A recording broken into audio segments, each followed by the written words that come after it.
Hidden beneath the opulent floors of Oakhaven Manor, a terrified, heavily pregnant maid shivered in a freezing cell. Captain Graves thought he was simply disposing of an unwanted, overweight servant. He had no idea the child growing inside her belonged to his ruthless master. Hell was about to break loose.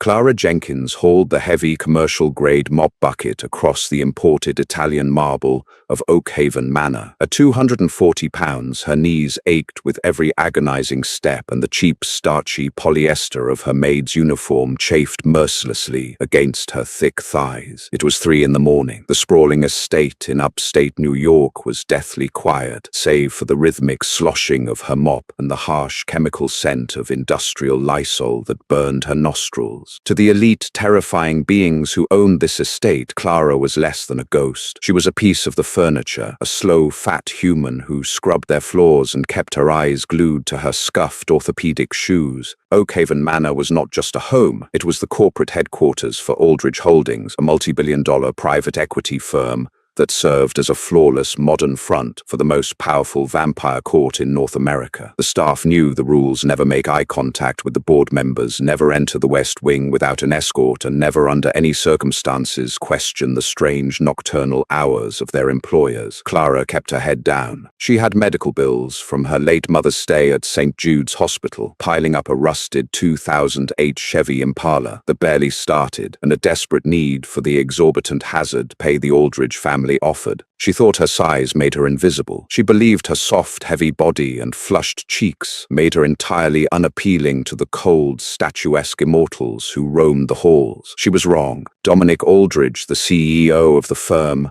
and the undisputed king of the Northern Court, had noticed her months ago. Dominic was a terrifying force of nature, a creature of flawless predatory grace, with eyes like chipped obsidian, and a reputation that made ancient vampires tremble. He was surrounded by immortal women who looked like supermodels, bony, ethereal, and impossibly cruel. Yet Dominic found himself violently exhausted by their hollow perfection. It started in the industrial kitchens late one November night. Clara had been crying over a final notice from a collection agency, stress eating a leftover slice of cherry pie near the massive Hobart mixers. Dominic had appeared from the shadows, moving without a sound, in a bespoke Brioni suit. Clara had dropped her fork, her heart hammering against her ribs, expecting to be fired or killed. Instead, the immortal king had pulled out a chair, sat across from her, and simply asked her why she was crying. He didn't look at her with disgust. He looked at her with a raw, consuming hunger that had nothing to do with feeding. To Dominic, Clara's plush, soft curves were a revelation of warmth and life. Her pulse was a steady, grounding drumbeat in his chaotic, centuries-long existence. He reached across the stainless steel prep table and wiped a tear from her plump cheek, his icy fingers leaving a trail of electric shock against her fever-warm skin. That night sparked a forbidden, highly dangerous romance. For 6 months, Clara lived a double life. By day, she was the clumsy, overweight maid who the head housekeeper scolded for moving too slowly. By night, she was sneaked into the master suites of the East Wing, wrapped in Dominic's silk sheets, her heavy body worshipped by a creature who treated her like she was the most exquisite treasure on earth. Dominic was fiercely possessive. He loved the dip of her waist, the fullness of her hips, the way she yielded to him. He whispered promises against her collarbone in the dark, swearing that once he finished a brutal political negotiation with the European factions, he would claim her publicly. He would bind her to him, and make her his queen. But Dominic had to leave. The negotiations in Geneva, Switzerland, required his absolute authority, and he was scheduled to be gone for 6 excruciating weeks. Before he boarded his private Gulfstream jet, he kissed Clara fiercely in the shadows of the underground garage, pressing a heavy vintage gold signet ring into her palm. "Keep this hidden," he had murmured, his eyes glowing with predatory intensity. "I will return for you, Clara. Do not doubt me." 3 weeks after his departure, the symptoms hit. Clara had always had irregular cycles due to her weight, so a missed period wasn't an immediate red flag. But then came the dizzy spells, the violent, sudden waves of nausea that brought her to her knees in the supply closets, the strange metallic taste in her mouth, and the sudden, terrifying aversion to garlic and sunlight. Terrified, Clara drove to a 24-hour CVS off the interstate in the dead of night. She bought 3 different brands of pregnancy tests, her hands shaking as she handed over crumpled $5 bills to the bored cashier. Back in the cramped, damp bathroom of the servants' quarters, she took all 3, 2 pink lines on every single one. Clara stared at the plastic sticks, the air leaving her lungs in a sharp gasp. Human women did not survive vampire pregnancies. It was an ancient biological impossibility. The immortal genetics were too aggressive, too parasitic. But Clara's body was different. Her natural reserves, the very weight she had hated her entire life, was acting as an anchor, providing the immense energy required to incubate Dominic's heir. She placed a trembling hand over her stomach, a fierce, terrifying surge of maternal instinct washing over her. She was carrying the king's child, but Dominic was a continent away, unreachable, due to the strict security protocols of the vampire summits, and Clara was entirely alone in a house full of predators. Clara tried to hide it. She wore her oversized cardigans over her uniform, tying her apron tighter, praying the thick fabric would conceal the slight, firm rounding of her lower abdomen. She pushed through the agonizing fatigue, forcing herself to scrub baseboards and polish silver while her body worked in overdrive. The baby was demanding. It wasn't craving pickles or ice cream. Clara found herself staring obsessively at the raw steaks in the walk-in freezer,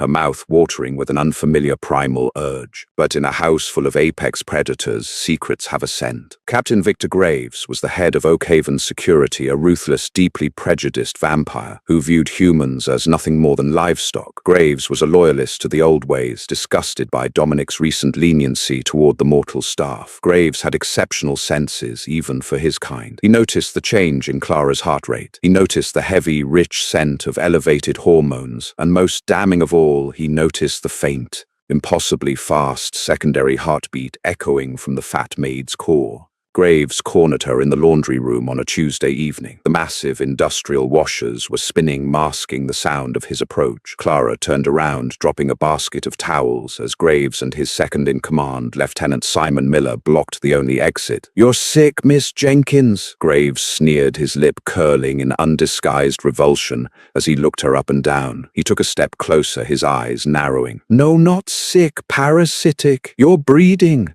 Clara backed away until her spine hit the cold enamel of a washing machine. "I don't know what you're talking about," she lied, her voice trembling. She instinctively crossed her arms over her stomach. Miller laughed, a harsh, grating sound. "Look at her, Graves. The human livestock got herself knocked up by one of the groundskeepers. Disgusting. The master does not tolerate breeding on the premises. It attracts unwanted attention." Graves stepped into her personal space, the sheer cold radiating from his immortal body making Clara shiver. He leaned in, sniffing the air near her neck. His eyes snapped open, flashing a dangerous, violent red. He didn't smell a human infant. He smelled power. He smelled the distinct, terrifying lineage of the Aldridge bloodline. "Who did this to you?" Graves demanded, his voice dropping to a lethal whisper. He grabbed her jaw, his cold fingers digging painfully into her soft cheeks. "Whose blood is growing inside you, human? No one's," Clara cried out, thrashing against his grip. "Let me go."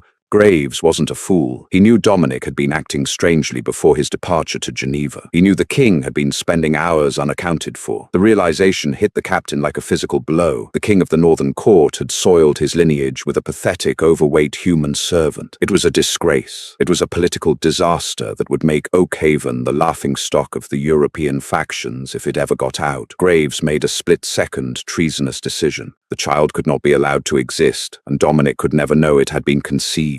"Take her," Graves ordered Miller, his voice like cracking ice. "To the sub-basements, the old prohibition cells." Clara screamed, fighting with every ounce of strength her 240-pound frame possessed. She kicked, she clawed, but against the supernatural strength of the royal guards, she was nothing. Miller struck her hard across the temple, Not enough to kill, but enough to send her world spiraling into darkness. When Clara awoke, the freezing dampness of the stone floor seeped into her bones. She groaned, pushing herself up onto her hands and knees. The air was thick, smelling of mildew and rusted iron. She was in a windowless stone cell, sealed by a heavy reinforced steel door. The sub-basements of Oakhaven had been abandoned for decades, located so deep underground that no human scream could ever penetrate the layers of rock and concrete above. Footsteps echoed outside the bars. Graves stood there, looking at her with absolute contempt. "You will rot down here, Jenkins," Graves said plainly. "I intercepted the letters you tried to mail to the Swiss consulate. The king will receive nothing. When he returns, I will tell him you stole from the treasury and fled into the night. He will never look for a fat, thieving maid." "He will kill you," Clara sobbed, pulling herself up to grip the freezing iron bars. "When he finds out, he will tear you apart." "He will never know," Graves smirked. "Humans need food and water to incubate a child. Down here in the dark, nature will simply take its course. Your heavy body will consume itself to feed the parasite, and then you will both quietly expire. Good riddance."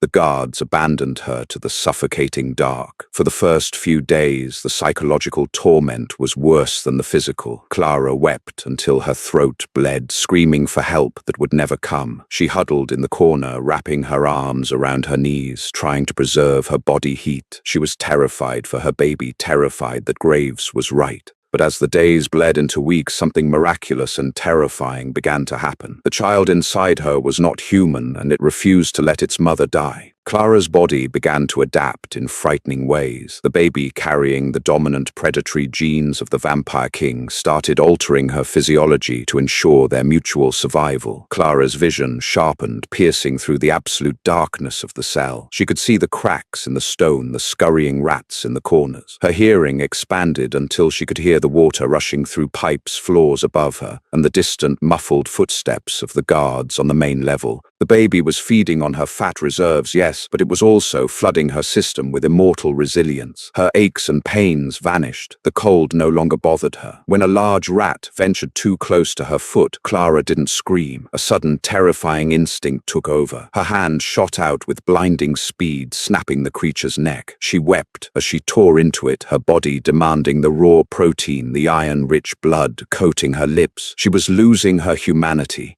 trading it for the monstrous strength needed to protect the Aldridge heir. She sat in the dark, stroking her growing belly, her eyes faintly glowing in the pitch black. She was no longer just a maid. She was a mother, and she was going to survive until her king returned. Rain lashed furiously against the dark-tinted windows of the Sikorsky S-76 helicopter as it made a turbulent descent toward the private helipad of Oakhaven Manor. Dominic Aldridge sat in the luxurious leather cabin, his posture rigid, his mind entirely consumed by the thought of the woman waiting for him. The 6-week summit in Geneva had been a grueling gauntlet of political warfare against the European factions, a tedious game of immortal chess played in the shadows of the United Nations headquarters. He had secured the treaty, cementing his reign over the North American territories, but victory felt utterly hollow. He only wanted to return to the warm, soft embrace of Clara Jenkins. He craved the grounding weight of her plush body, the erratic, beautiful flutter of her human heartbeat, and the sheer, unadulterated honesty in her eyes. Stepping onto the wet tarmac, Dominic ignored the frantic aides trying to shield him with massive umbrellas. He strode directly toward the glass-paneled rear entrance of the manor, his bespoke Tom Ford overcoat billowing behind him like a storm cloud. His immortal senses were already extending outward, brushing against the minds of his staff, searching the sprawling estate for Clara's distinct, comforting resonance. He found nothing. Absolute, terrifying silence where her presence should have been. Captain Victor Graves stood waiting in the grand foyer, flanked by Lieutenant Simon Miller. Both men wore the impeccably tailored tactical suits favored by the Aldridge Holdings security detail, complete with concealed Glock 19 sidearms resting in Kydex holsters. Graves bowed low as Dominic crossed the threshold, the heavy oak doors sealing shut against the howling wind outside. "Welcome home, my king."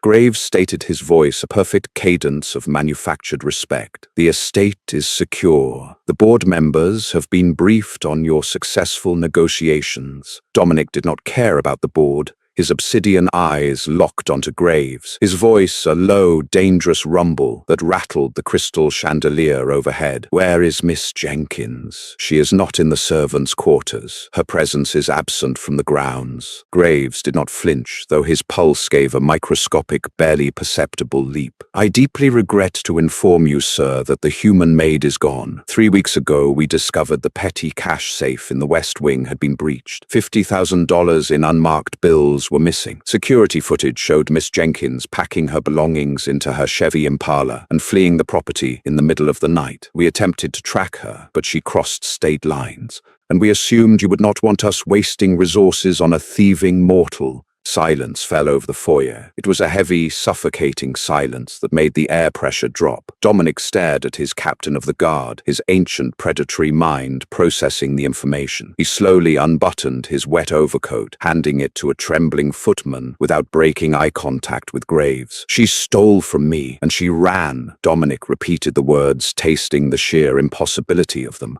"Humans are notoriously treacherous, my king," Miller added from the side, a fatal mistake. "Her kind are driven by base greed." Dominic turned on his heel and walked away, his silence far more terrifying than an outburst of rage. He bypassed his master suite and descended directly into the lower levels where the staff resided. The door to Clara's tiny, cramped room was unlocked. Dominic pushed it open. The space smelled faintly of lavender and cheap vanilla lotion, a scent that violently twisted the immortal king's dead heart. He moved methodically through the room, his eyes scanning the space, compiling a mental inventory of everything left behind.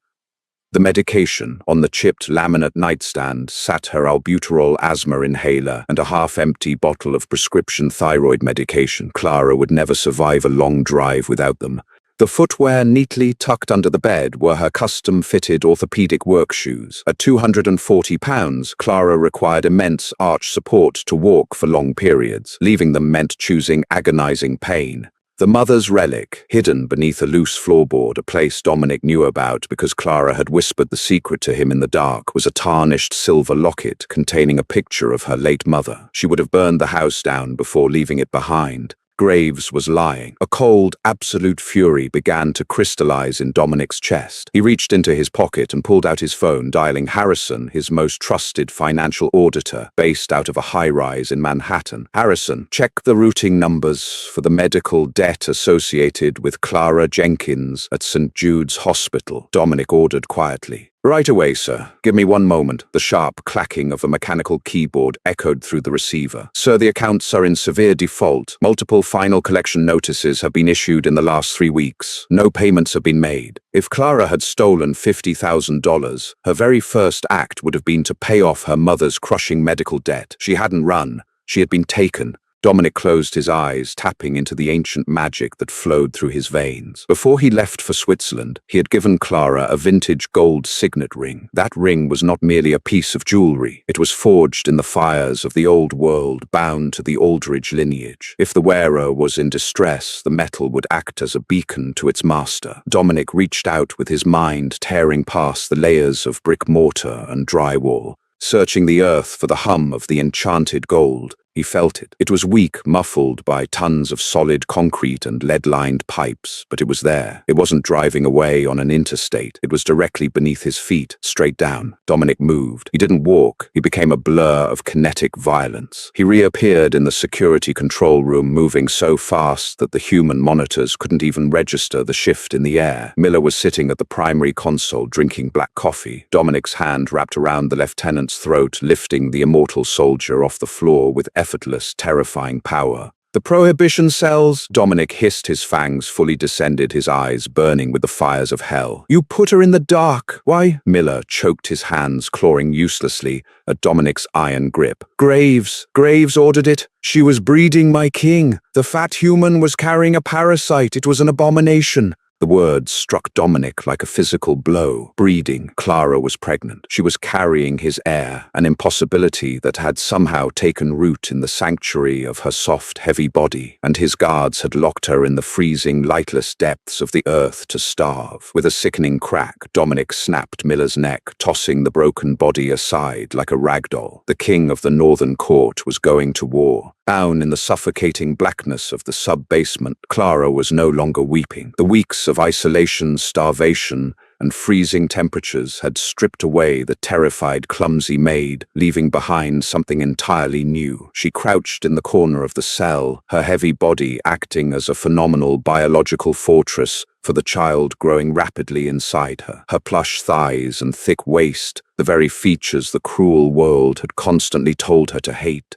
had provided the massive caloric energy required to sustain the immortal pregnancy. Without her natural weight, she would have withered and died in days. Her stomach was now taut and round, glowing faintly under her dirty, torn polyester uniform. The baby had flooded her system with vampiric venom, altering her DNA to keep its host alive. Clara's nails had elongated into sharp, blackened claws. Her eyes had adjusted to the pitch dark, glowing with a fierce, protective amber light. When the heavy steel door at the top of the stairwell suddenly exploded inward with the force of a bomb, Clara didn't cower. She bared her teeth, dropping onto all fours, ready to rip the throat out of anyone who came near her unborn child. Heavy, frantic footsteps thundered down the stone steps. Clara, the voice tore through the darkness, shattering the feral instincts that had taken over her mind. It was Dominic. The king rounded the corner, tearing the iron-barred door of the cell right off its hinges. With a horrifying screech of twisting metal, he threw the heavy grate aside and fell to his knees on the filthy stone floor. When his eyes adjusted to the dark, and he saw her, the almighty ruler of the northern court, let out a ragged, heartbroken sob. "My beautiful girl," Dominic whispered, crawling toward her, completely ignoring the dirt ruining his bespoke suit. "What have they done to you?"